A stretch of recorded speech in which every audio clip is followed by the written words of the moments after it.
Well, anyway, at this point, I'd like to turn over the floor to Senator Bam Aquino. Thank you, Mr. Chairman.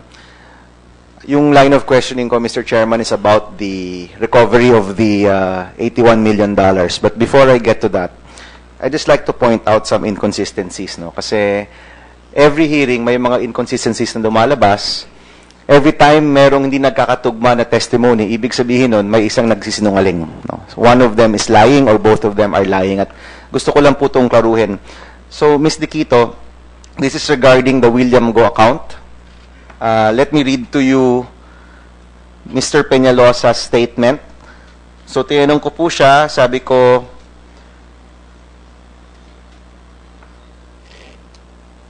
okay, this is in the middle of the testimony. Sabi niya, Sir, I am giving those checks to Ms. Maya Diquito, my branch manager, Your Honor. Sabi ko, so Mr. Go asked you to help him with rediscounting checks in your personal capacity, not as East-West branch manager, and you made a deal with Maya Diquito to make it work. Sabi niya, not a deal, Your Honor. Sabi ko, I mean you talked to her and made it work. You figured it all out with her. Sabi niya, Your Honor, sir, as Ms. Maya is my branch manager who's taking care of my account, sir, to whatever check that I've been giving her, she's the one depositing it. Or otherwise, she'll be giving me the account number where to deposit, Your Honor.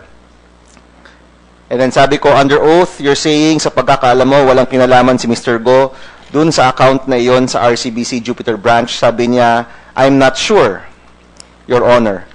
So I just like to clarify, sinabi ni Mr. Peñalosa in the previous hearing na wala ka dito, na binibigay niya sa'yo yung cheque na nire-discount ni William Go, pinapasok sa Jupiter branch. So, totoo ba yun o hindi?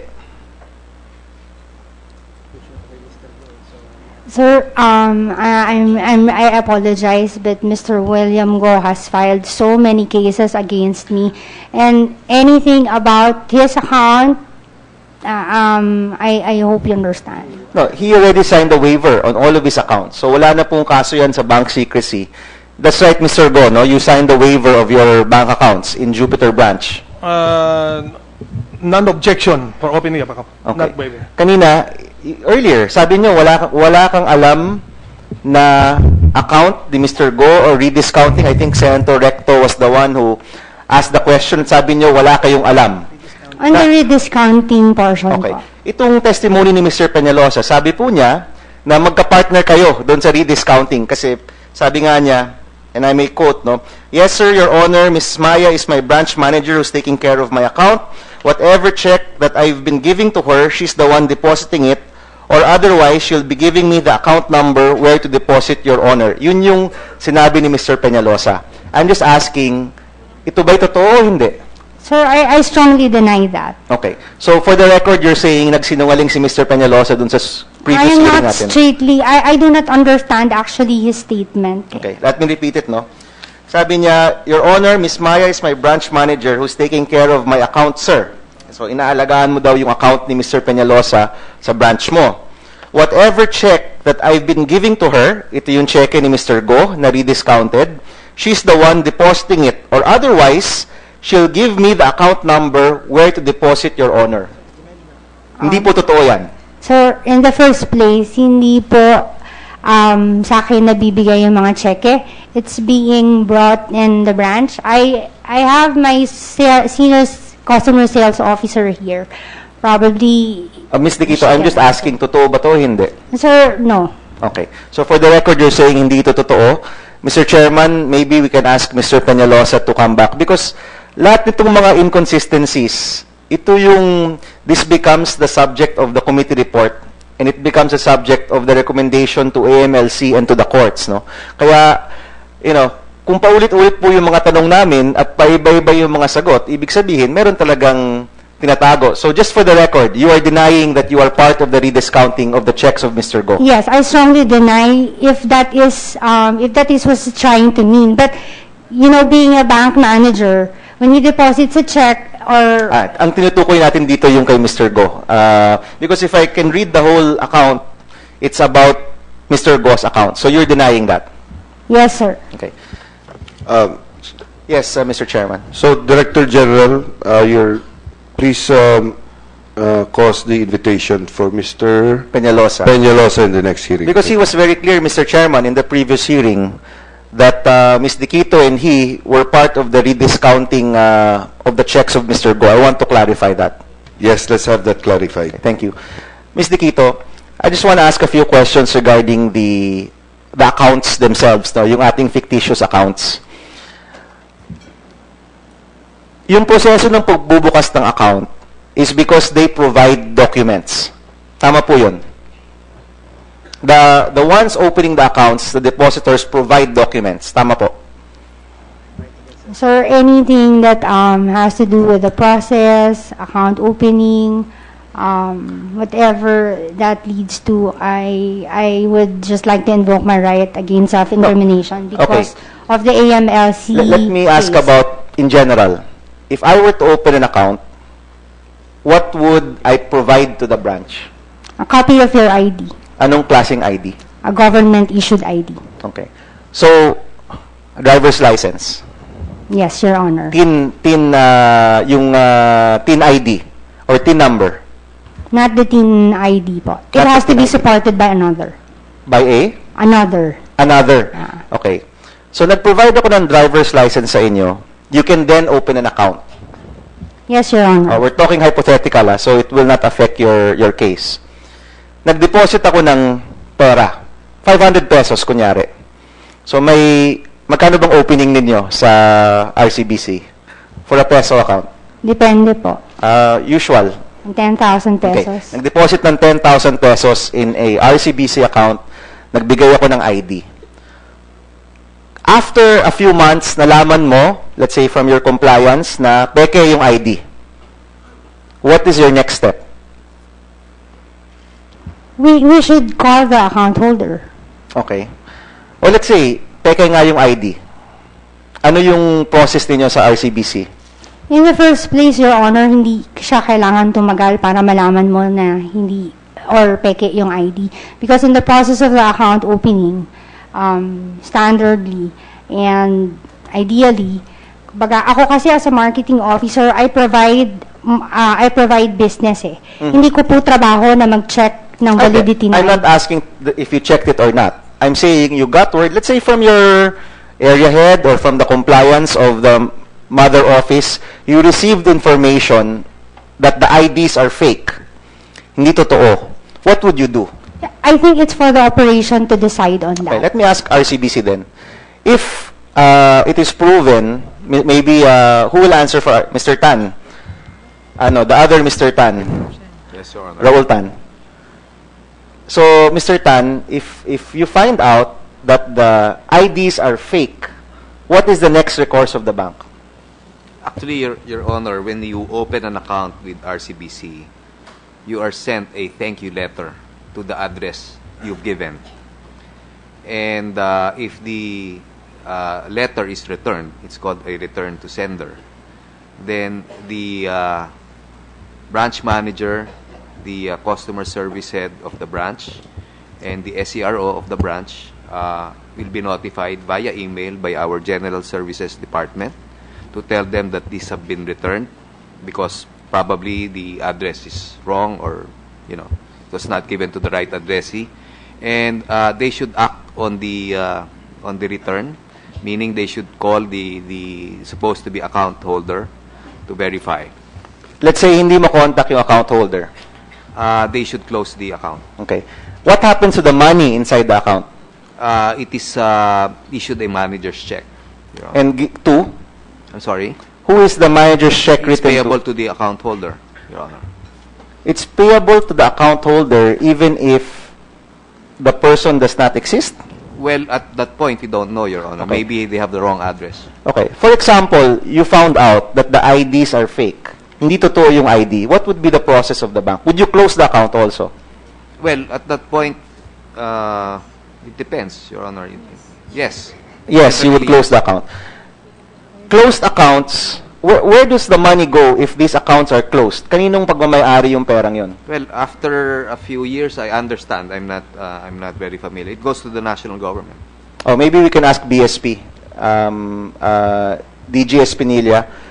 If there is a closed account at may pera yon, the money goes back to the national government? Yes, Mr. Chairman, it may be cheated. Let me ask this question. If it is a closed account, will it still be subject to the bank secrecy law if it's already a closed account?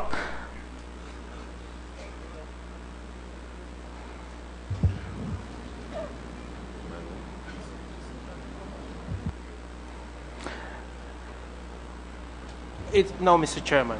It's not. It's no longer a deposit account. Have these fictitious accounts been declared closed, or are they technically still open?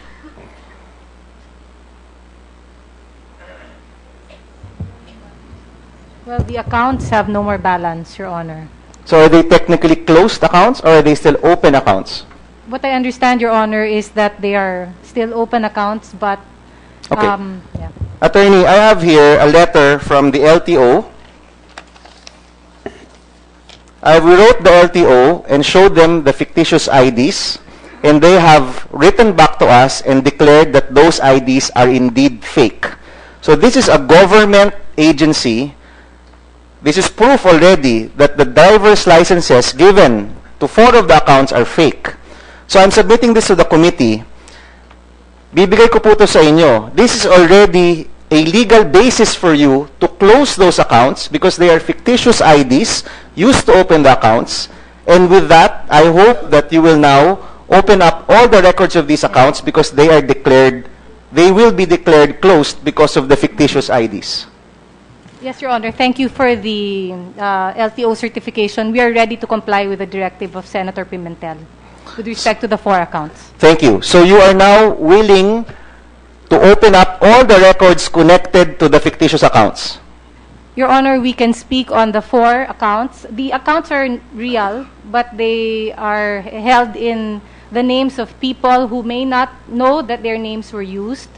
But we are ready to comply with the directive. We can speak on the William Go accounts. We do not have any waiver yet from PhilRem. We sent them a letter last Friday asking for a waiver, and we have again a copy of the request for waiver. If PhilRem will give us their waiver, we will discuss all the accounts related to... So, Attorney Marcel, you're saying that of all of the players involved, we can now go into all of the accounts. Lahat pwede nang buksan except yung sa PhilRem lang. Yes, Your Honor. Okay. So, Mr. Chairman, for the record, this is a letter from the license section of LTO declaring that the IDs used to open the accounts in RCBC of Mr. Michael Cruz, Enrico Vasquez, even that of William Go and Ralph Picache, that there are no such driver's licenses, actually. So they are fake. Hindi totoo. Thank you very much. Thank you to RCBC. Maraming salamat. Mr. Chairman, let me go now to my questions regarding recovering the money. Let me ask si Mr. Tan, Benny Tan. Attorney Tan. Yes, Your Honor. 29 million pesos went into Soler, is that right? We received 1.365 billion pesos, Your That's Honor. right. Because it was in pesos already, Mr. Tan, no? That's correct, Your Okay. Honor. Of the let's say 1.37 billion, how much have you turned over or can you already turn over to the AMLC? We mentioned that 107 million we have frozen, Your Honor. So we're waiting for a court order to tell us what to do with them. This is for the 107 million. That's correct, Your What Honor. about the rest of the money, Mr. Tan? As we explained in our report to PAGCOR, which we furnished a copy to the COMSEC, and similar information we've submitted to AMLAC, they were used to purchase non-negotiable chips, Your Honor. Which were then? Which were then distributed, as we have provided in our report, about 903 million to junket operator A and 100 million to junket operator B. They are here, Mr. Tan, right? Attorney Tan? Their representatives are here. I see one, Your Honor. I think represented by Attorney Ascuna. Attorney Ascuna? Did you take your oath earlier, Attorney Ascuna? No, Your Honor. May we request... Attorney Eduardo Escanio, Your Honor. Escanio, sorry. May we request the committee to administer the oath? Are there other representatives of those two junket operators? Are they here? Nandito po ba sila? Para sabay na yung oath? The other one is not here, Your Honor. Okay. So, is Attorney Escanio represents one of the junket operators? That's There is correct. another one who is not here, who did not appear. That's correct, Your Honor. Okay. Can we administer the oath, Attorney?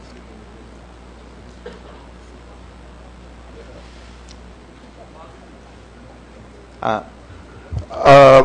see someone else approaching. Identify yourself, please.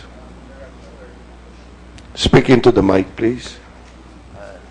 Good afternoon, Your Honors. I'm Attorney Francis Aguilar. I'm the other representative. I was in the gallery. Of the other junket operator. Okay, so we have both. Okay, Director General. Hello, raise your right hand. Do you swear or affirm to tell the truth, the whole truth, and nothing but the truth in this proceeding? Thank you. You may take Okay. Thank you very much. That's Attorney Escanio and Attorney Aguilar. Okay. So we're trying to trace where the money is, no? So Attorney Tan said most of it went to Soler. Yes, There's sir. some cash that was recovered. Excuse me, sir. Yes, Mr. Chairman. Just for the record, so it's clear, please state your names and whom you represent. Your Honor, I'm Attorney Eduardo Escanio, representing Ms. Chang Lai Fong, one of the junket operators in Soler. Okay. Your Honors, I'm Attorney Francis C. Aguilar. I am the representative of Mr. Chok Hua Chow, one of the junket operators. Okay, thank you. You may proceed, Senator. So, Attorney Tan, no, if we can just recreate the money flow, no? So, mula po sa, yung pera po ninyo, nagmula from Philem o nagmula kay Mr. Wong? Kay Eastern Hawaii? Your Honor, we received the remittances. No, it was a transfer from Philrem's BDO account to Soler's BDO account. All right. It was transferred in pesos already. So, converted That's na po correct. siya. Okay. Yes, Your Around Honor. 1.37 billion pesos. Tama po? 1.365 billion pesos, Your Honor. Okay. Magkano po yung pumasok sa dalawang junket operator that are represented here? The junket operator represented by Attorney Aguilar, Your Honor, the amount of 903,730,000 went to them, while for the junket operator represented by Attorney Escanio, 100 million, Your Honor, pesos. Okay. Kung i-add ko yung tatlong yan, the recovered 107, the 903, and the 100 million, kulang pa rin ng mga 200 million. 361 was played, Your Honor, in our premium program. And is this still in chips? No more, Your Honor. They won 270. Now they were able to withdraw from verifiable winnings 278.6 million, Your Honor. So you're saying the total, they had about 600 million that they withdrew.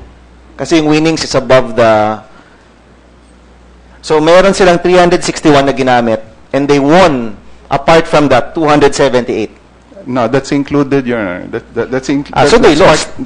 That's part of their use, their play of the 361.27 million. Sorry, to clarify, Attorney, yung 361 naging 278 or yung 361 may dagdag na 278? No. What they were able to withdraw from using the play is 278. Okay. Yeah, so from us, I think they lost money. Your Honor. Around 80 million, roughly. I'll have to check Okay. exactly, Your Honor. So, 361 minus 278, basically. So, around 80 million. So itong 80 million, that's with Soler, na natalo nila, so kinita nyo yan, technically. Yes, Your Honor. Yes. But Itong- subject confirmation of the And numbers. the 278, Attorney Tan, was encashed. That's correct, Your Okay, Honor. so that's already in the wild. Nasa ano na yan? Kinuha na yan. They took it in cash, Your Honor, yes. Okay. Sige. So I have similar questions for Attorney Escanio, Attorney Aguilar. Attorney Aguilar, 903 million pesos yung pumasok sa inyo. Can you confirm? Your Honor, I actually have a prepared statement from Mr. Chow, who is currently in Macau. He is residing there. So Okay. Go ahead. I submitted it to the Secretariat a while ago, Your Honor. You don't have to read the whole point, but is there anything that is... In relation to your yes. question, Your Honor, Mr. Chow was advised of this investigation on April 2, Your Honor, just a few days ago. So upon learning of this investigation, Your Honor, he is now tallying the accounting between Soler and his junket operation, Your Honor. So as of now, he cannot confirm if he indeed received 903 million. So, Attorney, you are in the process of confirming Yes. kung tama yung sinasabi ng Soler. Yes, Your Honor. Okay, sige. Attorney Escanio, do you confirm that your junket operator received 100 million pesos? Your Honor, we'd like to confirm first that my client received the subpoena from the Honorable Committee. However, my client is out of the country. She is in Macau. And she regrets and apologizes to the committee for her non-appearance, but she is most willing to cooperate, as in fact she has given instructions to call all the information and data, and we'll be submitting a formal report on whatever was received and whatever was played in the junket. May perang pumasok sa inyo, nilaro. Nalaro na siya. Definitely. Yes, Your Honor. Pag naglaro ka, merong talo, merong panalo. Tama? You cannot confirm right now kung yung pera intact pa sa inyo o hindi na. Right now, Your Honor, I don't have that information, but we are already preparing. So you will provide that information? Yes, Your Honor. Same with Attorney Aguilar. Same with us. Kasi mas malaki yung sa'yo, Attorney Aguilar, 900 million. Hindi po akin yun, Your Honor. Sa operator mo? Apo, apo. By the way, are your operators Filipino nationals or Chinese nationals? The operator is Mr. Chow, Your Honor. And Subject may I of know their nationality? He's from Macau, Your Honor. He's So is he a Chinese national? yeah. Same with Attorney Escanio? Yes, Your Honor. All right. So you're finding out kung magkano pa yung natitira. Yes, Your Honor. And Natitira meaning in the accounting. we will provide an accounting also and submit it to But this. just to be clear, no, kasi hindi ako familiar with casino operations. Just like what Attorney Tan said, pwedeng nakuha na in cash. Yes, Your Honor. Pwedeng nasa account pa ng junket operator. Posible po, Your Honor. Posible. Apo. Okay. Let me ask Maidas. Who is the representative of Maidas? Yes, Your Honor. Where are you? There. Attorney Nepomuceno. Same question, Attorney Nepomuceno. Yung 1 billion pesos na pumasok po sa inyo, ano po yung breakdown at nasa na ito? Your Honor, I understand after our verification with our junket operator, Eastern Hawaii, that only 532,139,000 was actually played in the junket room. And it was played on February 10 to 29, 2016. And after playing that amount, a total of 111,050,500 was actually the winnings that was remitted to the account of the player, the gaming account. Okay, 100, kasi hindi ako clear sa mga terminologies, no? 111 million ang winnings, meaning na-withdraw na ito. Yes, Your Honor. So may 421 million pa na nasa Maidas? It was actually played, Your Honor. Meaning? Meaning to say, it was... Natalo? Yes, Your Honor. So nasa Maidas na siya as As was your earnings? not exactly, Your Honor, because part of that should have been remitted already as part of commission. There are certain expenses, and I believe that some would already go to the share of our company as the junket agent, and then a portion has already been remitted to PAGCOR. Okay. So, in short, 111 unrecoverable na ito kasi na-cash na to. Yes, Your Honor, that's correct. Okay, That was but within your system, meron pang 421. That's already been transacted, Your Honor. I mean to say that's been played already, Your Honor. Kaya nga. So, it's within your system. If I may say, Your Honor, I believe because, Your Honor, after the total deposit of 532 million was converted to non-negotiable chips, that was played. So, in the course of the play, that amount has already been played. Okay. Mr. Wong, yung pera po pumasok sa inyo, 1,532,000,000 pumasok sa Midas. Tama po? Opo. Yung 450, willing kayong ibalik Opo. in a few weeks. Within 15 to 30 days. So, kasi Okay. po yun ang utang po sa akin, ikaw. Yes. So, sinabi nga yun ng committee, di ba? So, kinausap ko lang anak ko na maduming pera yan, dapat ibalik po natin sa kanila po yan eh. Pakipakiulit po yan? Yung galing po sa madumi na pera, sabi niya sa akin ng anak dapat ibalik po sa kanila. Thank you, Mr. Wong. Opo. I would like to repeat what Mr. Wong said. Yung galing sa maduming pera, dapat ibalik. Okay, ito yung tanong ko. In fairness kay Mr. Wong, practically lahat ng pumasok sa inyo may babalik mo? Tama ba yun? O lahat ng pumasok sa iyo na hindi pumasok sa Midas, ibabalik mo sa AMLC? Opo, sir. Kasi po, di ba yung pinatago yung 4.63 million, di ba? Okay. So, binalik mo na? O binalik ko kasi, siyempre, pwede ko naman itago, pero hindi naman tama, di ba? Hindi po akin Okay. yun eh. Thank you. So, ito po, sinabi po, ito po committee nyo, di ba? Sina-challenge po ni Senator Angala po, di ba? Kung ibabalik yun, para sa akin po, di ba, utang po sa mga kaibigan ko, beberan ko po. Pero bigyan nyo lang po ng konting panahon, 15 to 30 days po. May dala po ako personal note po, para ipatunayan po, babalik ko po. Okay, thank you, Mr. Wong. Ms. Abad, can we recover the monies in the casinos that have been played already?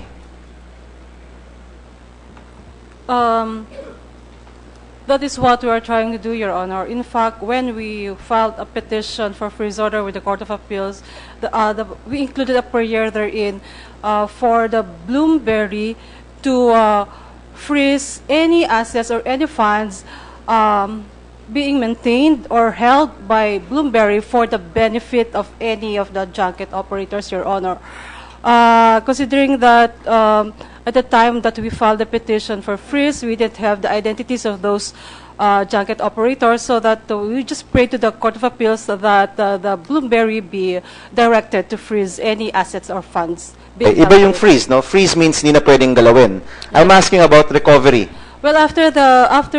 Well, the freeze order is just a provisional remedy, Your Honor, while we are The ultimate remedy is? The ultimate remedy is a petition for civil forfeiture. The forfeiture, Your Honor. Okay. Pag sinabing civil forfeiture, ibig sabihin, kukunin ulit ng korte yan Yes, Your at ibabalik sa may-ari. to where the money properly belongs. In this case, the people of Bangladesh. Yes, Your Honor. Okay.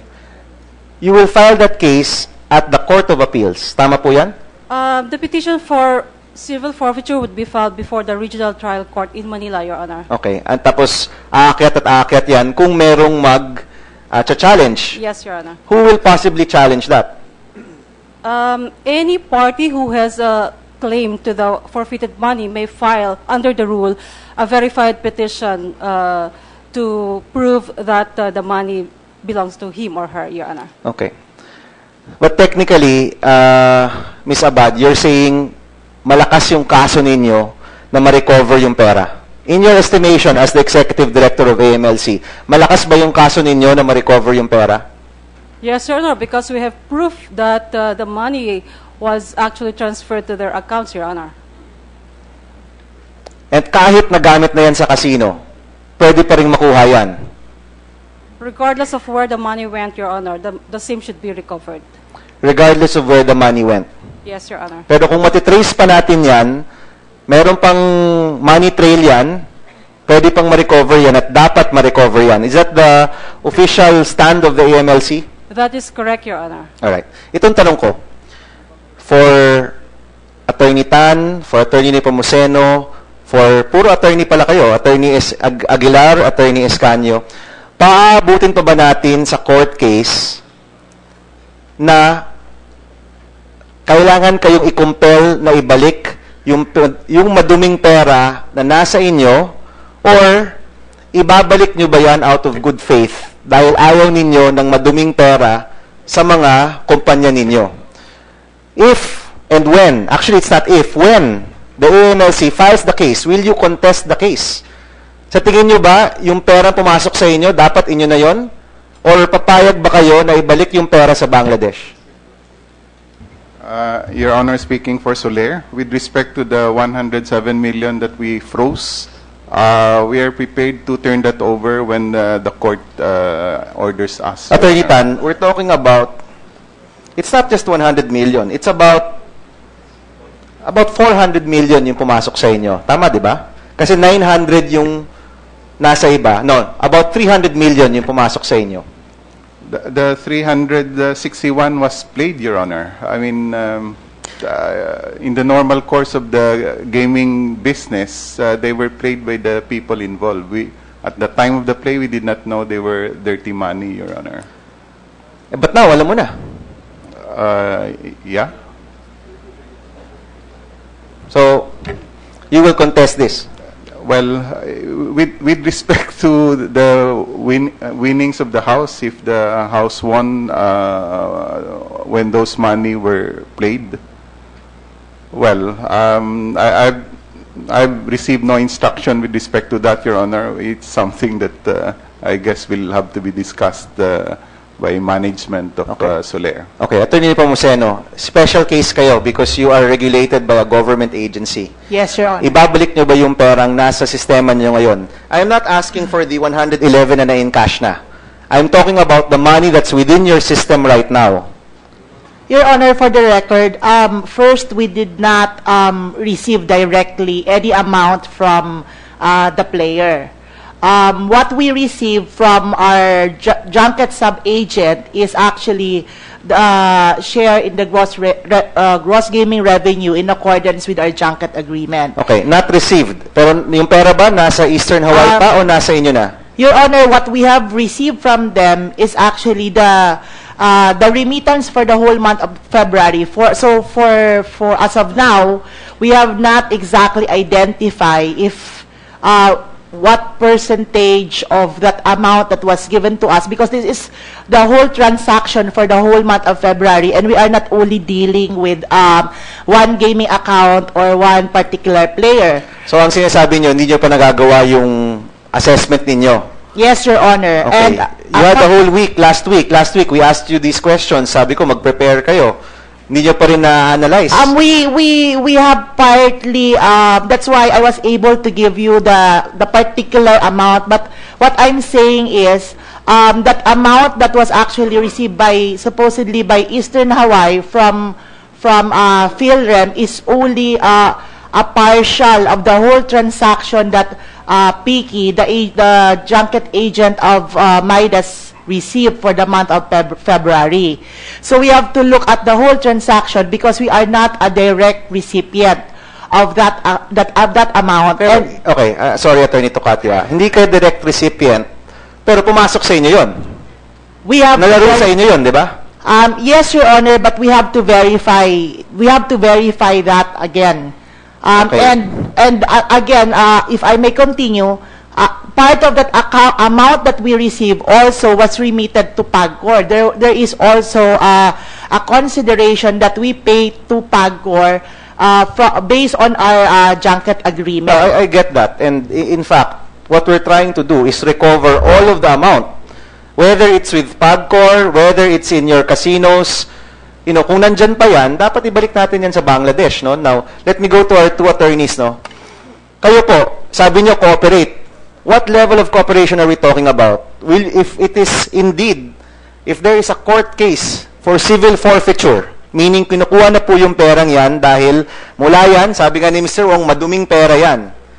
Are you willing to return the money, huwag nyo i-contest yung kaso, at ibalik nyo yung pera? Attorney Aguilar. Your Honor, yung tanong po kasi, ang pakipalagay po namin is may dalawang aspects may moral at may legal. Yes. Siyempre, sa pagpapaliwanag ko sa aking kliyente, ipapaliwanag ko yung both sides. Okay. But, of course, it's up to him to decide eventually kung anong kailangan niyang gawin. Okay. Attorney Escanio, are you giving me the same answer as Attorney Aguilar? Well, Your Honor, it is our obligation as lawyers to explain to our client, the different dimensions of the case. But we will have to confer with the client and explain that there are these options, whether to contest or not. But of course, there will have to be a determination as to who really owns, the funds. That's why there are forfeiture proceedings on the matter. But we will do our best to advise the client and from there proceed how best to assist all the parties. Your Honor. Attorney Abad, when will you file the case finally? And will you also file for civil forfeiture proceedings? Kasama po ba yun sa kaso na kunin ulit yung pera para maibalik na po natin sa Bangladesh? Your Honor, we are already preparing our pleadings to be filed in court, and hopefully by next week we will be able to file it with the proper court, Your Honor. So right away, you will find out if these institutions, kung i-contest nila yung civil forfeiture ninyo. Right away, malalaman nyo. Because once you file, the other party can easily say, ibabalik po namin yung perang yan dahil madumi po yan. They can do that, right? Well, they can do that, Your Honor. Okay. In fact, they don't even need to wait for a court order. Tama? That's correct, Your Honor. Okay. Let's say we give them the benefit of the doubt. Some of them are listed companies. They will wait for a court order. Ang tanong, iko-contest ba nila yung pera o hindi? Tama. Will they contest your case? They can contest your case. Tama. Yes, they can contest there. But of course, what AMLC would want, and speaking for our office and probably other senators, what we would want is yung mga institusyon na kung nasaan yung maduming pera, as soon as you file a case, wag na nilang i-contest at ibalik na kaagad nila yung pera. Would you agree that that would be a good course of action? That would be most ideal, Your Honor. Okay. So in the next hearings, after you file your case, Attorney Abad, we'll be following up with all of the institutions. Tatanungin natin kung kino-contest ba nila yung pera o hindi. And if I can ask Mr. Manalastas, as the representative of government here, and I'm sure you probably, can you answer it right now? Let me ask you, will you also contest the money that's now with PAGCOR? Well, we would need a court order to compel us. Ang tanong kasi dyan, they will file a case, di ba? So you can contest it or you can agree. Once you agree, the court will then make a ruling. Kasi ang tanong po, iko-contest ba ninyo na inyo dapat yung perang yan? So my question is, will PAGCOR contest it? They'll be filing within a week or two. PAGCOR is directly under the office of the President. And if it would, if the President would instruct us, order us to do so, then we will. All right, very good. Thank you, sir. So at least si PAGCOR may clear instructions na. Yung iba, I hope in the next hearings we can tackle this, no? Mr. Wong, in fairness to you, you are taking the lead in returning all of the money. Humingi ka lang ng 2 linggo o 1 buwan para makuha mo yung pera. Tama, di ba? 1 buwan naman po. 1 buwan. Medyo malaking pera rin yan, 450 million pesos. But I hope the other institutions will also follow the lead of AMLC and return the money. Nandito po sa harap natin ang ambassador ng Bangladesh and the rest of our colleagues from Bangladesh. And they would want to see us cooperate to the fullest extent. Hindi po yung cooperate na in words lang. Full cooperation means lahat ng pera na madumi na nasa atin, ibalik na natin at the soonest possible time. Thank you, Mr. Chairman. Salamat.